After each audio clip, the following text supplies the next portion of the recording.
Hello friends. The gentleman at BullhornBeach YouTube channel recently posted a video practice session of him doing bow and drill friction fire. And he specifically requested that some of us provide feedback on how he could improve his technique.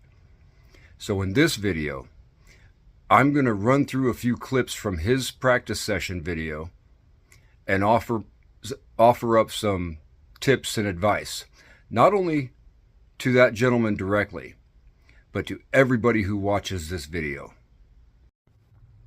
I am confident that everyone who practices what I preach in this video will see immediate and significant improvements in their technique and their success rate. Specifically, I'm talking to you beginners who have never successfully created an ember with this method. If you'll follow my advice, you will achieve 100% success. You heard me right. You will create fire the first time, every time. And you will do it quickly and easily, and you will not struggle. Here's our friend at BullhornBeach YouTube channel. I will try to post a link to the featured video in the description of this one, if I can figure out how to do that, but it may not be there. Anyways, let's check in on him right now and get started. I want some of you guys to critique what I am doing and tell me what I can do better along the way. Let's start with the pieces that you need to make a bow drill. First of all, you need a bow, okay? In this video, I will assume that you know all of the components of a bow drill friction fire set and that you have carved at least one set throughout your experience. I'm also assuming that you have tried and failed to create a bow drill ember at least once. I'm assuming that you are not yet 100% successful all the time. And that is what we're going to correct today. The first thing I noticed about his bow is it's much too large and possibly heavy. I want you to go for a thinner diameter bow that is not going to wear you out. The length of his stick looks great. Your bow stick should be as long as your outstretched arm from your armpit to your fingertips. Your bow does not have to have a natural curve to it. It can be curved or straight. You could even use a broomstick, as long as it's stiff enough that it won't flex when you're using it. The important thing is that you strive for that armpit to fingertip length. A long bow allows you to use long strokes, and long strokes allows you to develop heat much quicker and easier than a short bow will. This gentleman's bow stick is far too large around in diameter. That makes it way heavier. He needs to swap that stick out for a thinner stick. You need a spindle. His spindle looks pretty good. It's fairly decent length. Strive for a spindle that is between 9 to 12 inches long, but the diameter of his is a little bit too large. Strive to carve your spindle down to where it is no bigger around than your index finger, about ½ an inch or so. A smaller diameter spindle is going to be easier for you to drive with that bow. A lot easier to spin, less effort. It's also going to focus heat onto a smaller area. The bow and drill method is very much like solar magnification. It focuses a lot of heat onto a very small area of charred material. Some people will tell you to use a larger diameter spindle, 3/4 of an inch, maybe an inch around. That's fine if it works for them, but I'm telling you how to create fire the first time, every time with ease. And you need a hearth board, okay? He's using cedar for his set. And cedar is a great material for friction fire, but I would recommend that you try to drill down into the white portion of the wood rather than that pinkish red heartwood. Heartwood will work, no problem, but it's just not ideal. Try to go for that white wood if you can. The heartwood is not his problem in this case. It's just not ideal, and you will be able to fire it right up using any solid wood specimen of pretty much any species. I've used this one twice. I've gotten a coal out of both of those.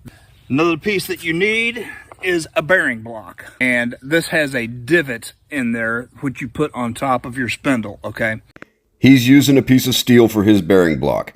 Later on in this video, I'll be using the blade of my knife as a bearing block. So you'll notice I've got the string of the bow a little bit higher on the spindle. I have had better luck with that than I do if I put it low on the spindle. A couple of reasons. One, the bow ends up hitting my foot. Two, once you start really grinding down on this spindle and trying to get it going, if the string is down low, it tends, for me, it tends to want to push the spindle out away from the hearthboard, and it just kicks it out. So I like to try to keep the string up higher on the spindle if I can. I will address this high string issue a little bit later on in the video. For now, more important issues need to be addressed. Okay, here we fast forward until after he's already done his burn in and carved his notch, because this is where it all goes wrong for him. Let's take a closer look. Okay, here's his spindle divot and the notch that he carved. I would like to see a slightly deeper divot. Just give me a few more spins after the smoke. Humor me for now. But that notch is all the way wrong. As I was watching him struggle during his practice session, I knew that he had a problem with his notch. An incorrect carved notch is the biggest reason why people struggle and fail to create an ember with a bow and drill. Let's take a closer look, and we'll see how your notch needs to be. The outside width at the edge of the fireboard is fine. Don't change it. But I want you to take that point of the notch, the inside point of the notch, closer into bottom dead center of your spindle divot. Stop that cut right about 1/8 of an inch shy of bottom dead center, right where that blue dot is. Why do I tell you this? It's because most of the dust that you're going to create is going to come from the bottom of the spindle. Here, his notch only touches barely the outside of the spindle. That dust doesn't have anywhere to fall and collect.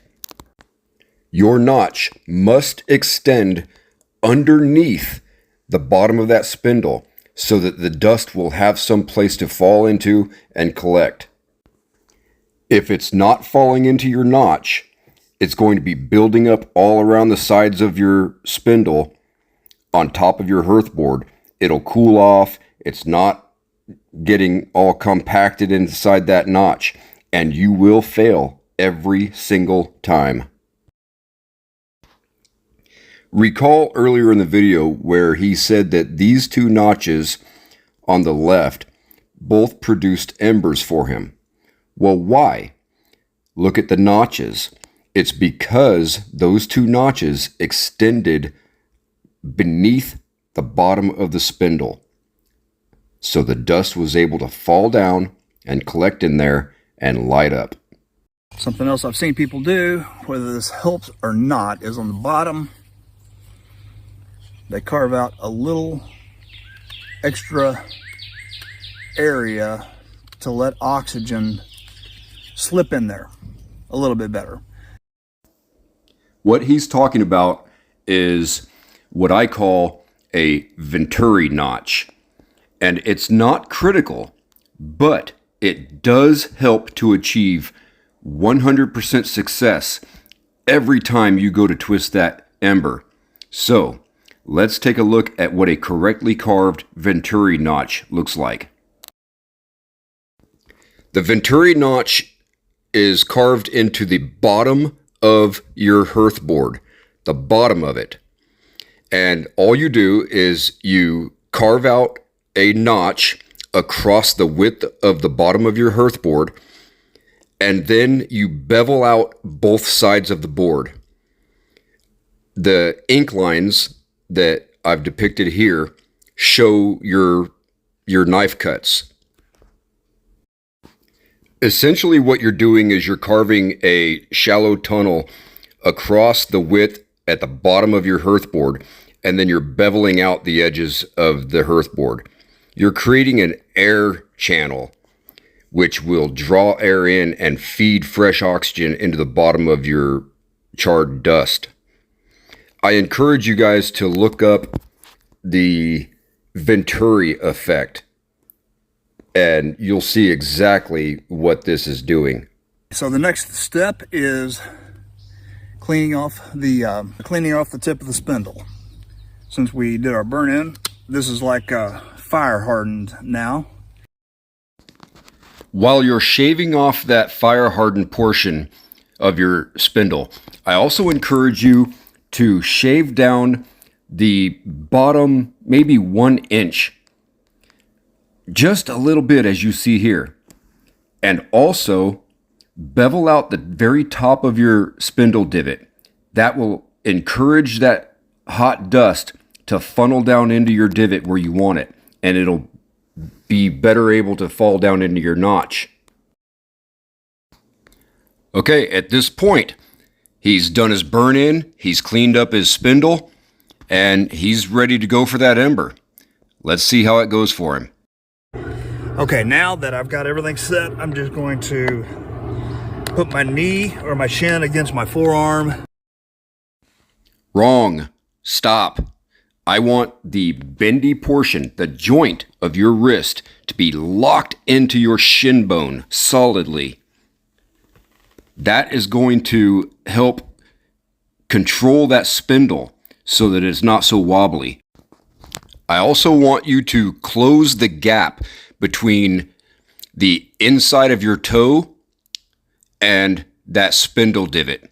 Get it as close as you can without the bow or the string interfering. Okay, now that I've got everything set, I'm just going to put my knee or my shin against my forearm, start bearing down on it with light pressure.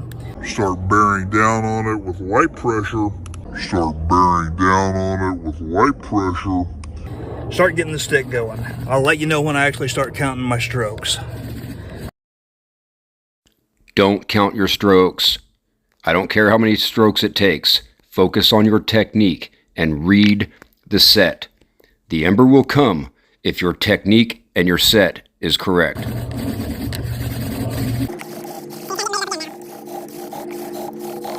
All right, I'm starting to see dust. As I put more pressure, I'll try to say something about that too.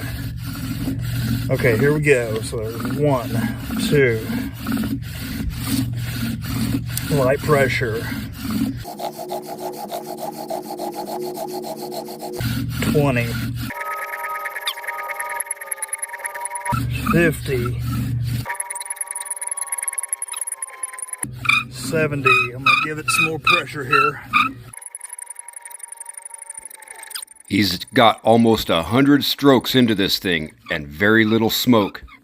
I'll tell you why later. 150. It did not smoke on its own.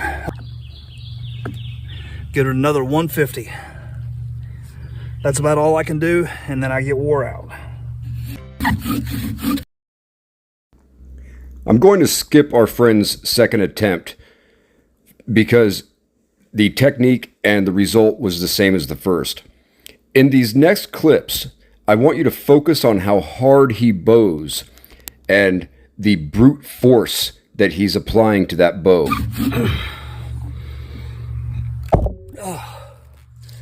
That was actually more like 180.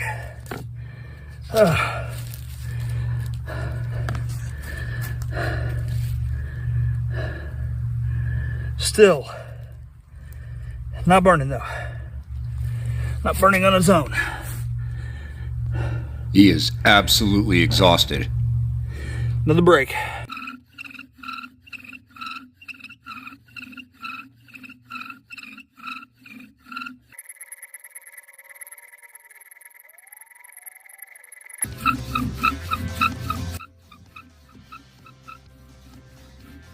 Look at how hard he's bowing. He is shoving that bow. Just trying to make it happen. Force that ember.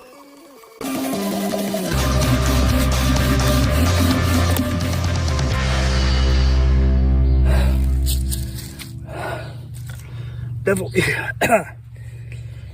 wore out faster that time.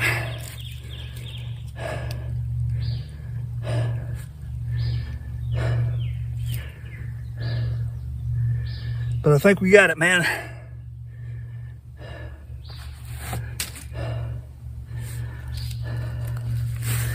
I do see an ember. It is smoking on its own. I did that one in about 80 strokes or so. And there's the BullhornBeach salute. Tell me, guys, your bow drill methods. I tried the 150 strokes. Apparently that was not the right solution, and that's what I had been working on. I think I taught myself a lesson today. Tell me what you do. What's your method? I want to know. I want to know better ways of doing it. So chime in. Let me know. Well, congratulations to the gentleman at BullhornBeach YouTube channel. You worked hard and you wore yourself out for it, but you got that ember.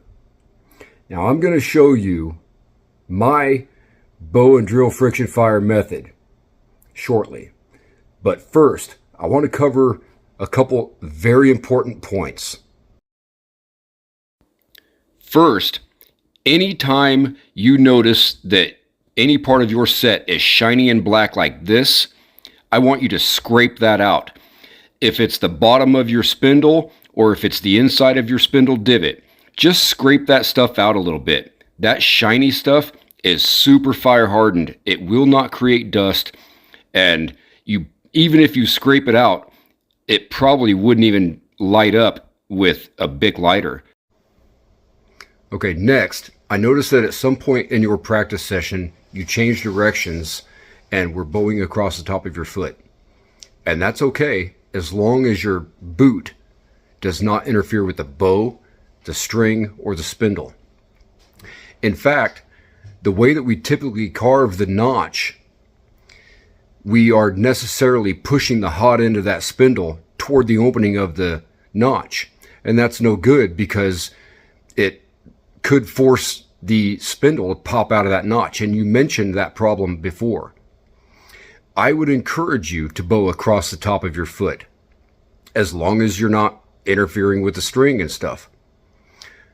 Also, bowing perpendicular to the opening of the notch instead of toward the opening will allow you to get that string down lower on your spindle. And you mentioned that.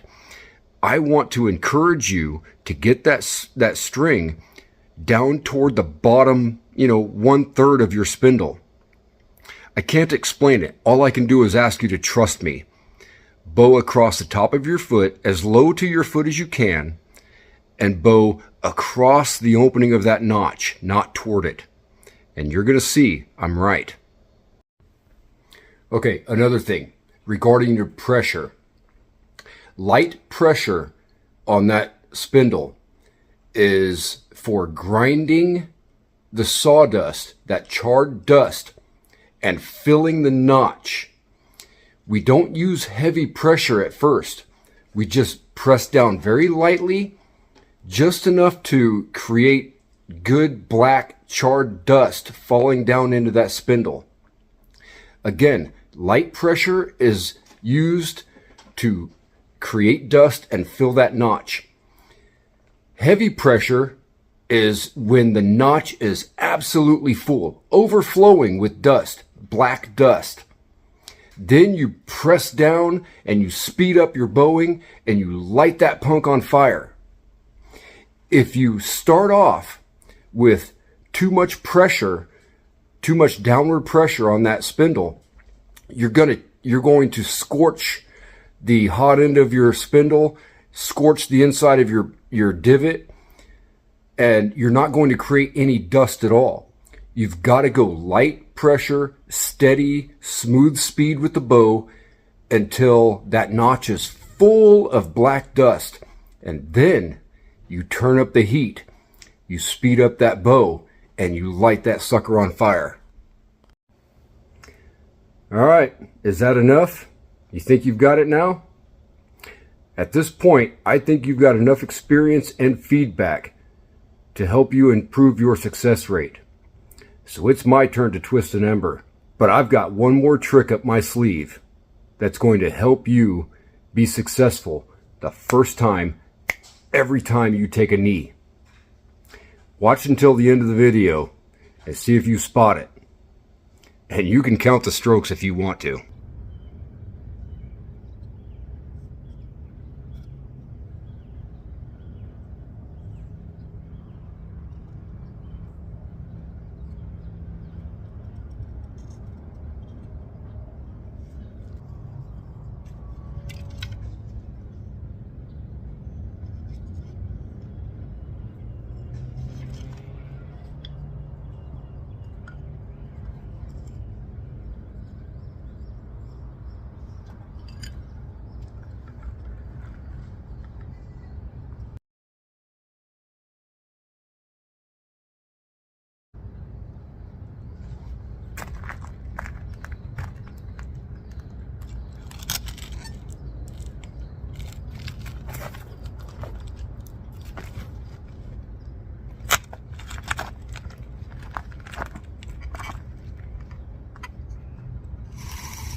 Just going to start off nice and slow here, full bow lengths.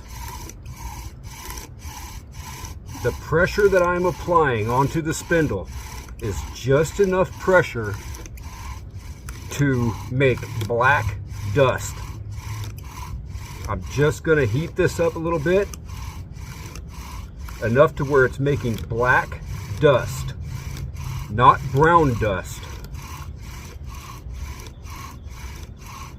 Hopefully I've positioned the camera in such a way that you can see the notch filling up. But I'm not working hard. I'm certainly not shoving the bow. I'm just going to let that heat do the cutting.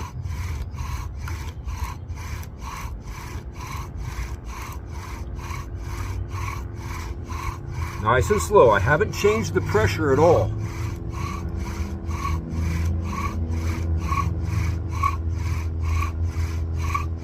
Notice that I'm bowing perpendicular to the notch.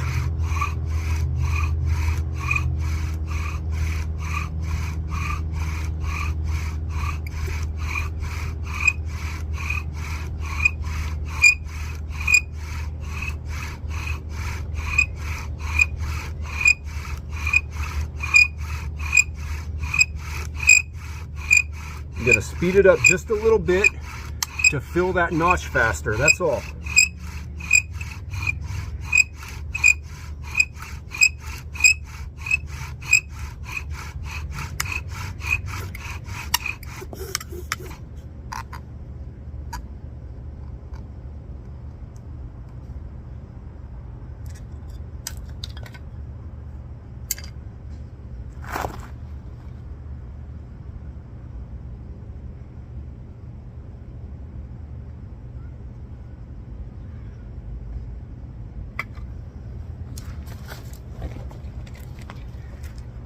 You guys have probably heard this 1,000 times, but there is zero reason to hurry.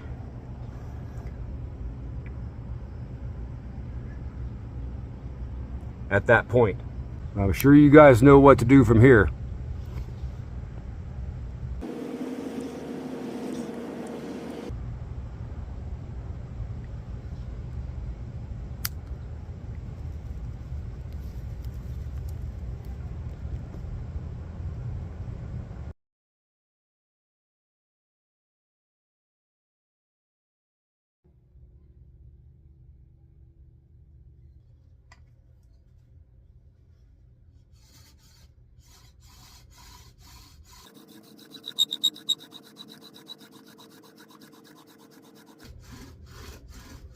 In this method here, all I've done is a very small, very shallow burn in.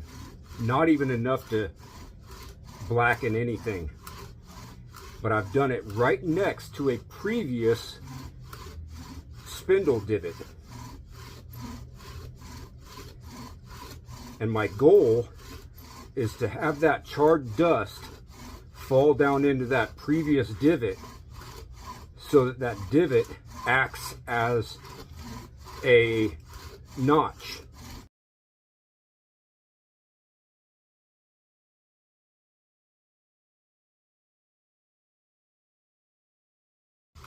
The process is the same though. I just go easy drilling until my notch is full. Crank it up just a little bit once my notch is full.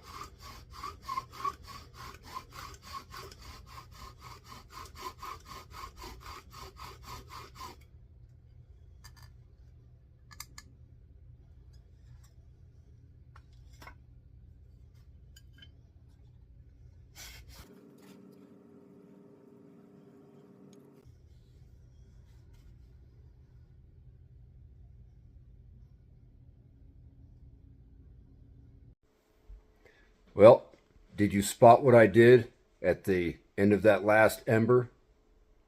If you did, leave a comment down below and tell me what I did and why you think I did it. I'll post the answer in a later video, but you'll have to watch for that video. If you've learned anything from this video, pass it along. See you guys in the next one.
In this method here, all I've done is a very small, very shallow burn in, not even enough to blacken anything, but I've done it right next to a previous spindle divot.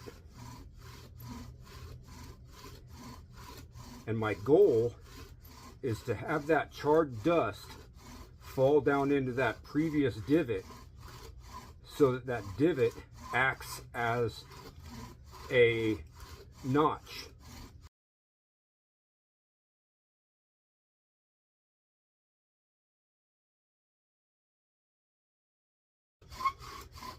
Crank it up just a little bit once my notch is full.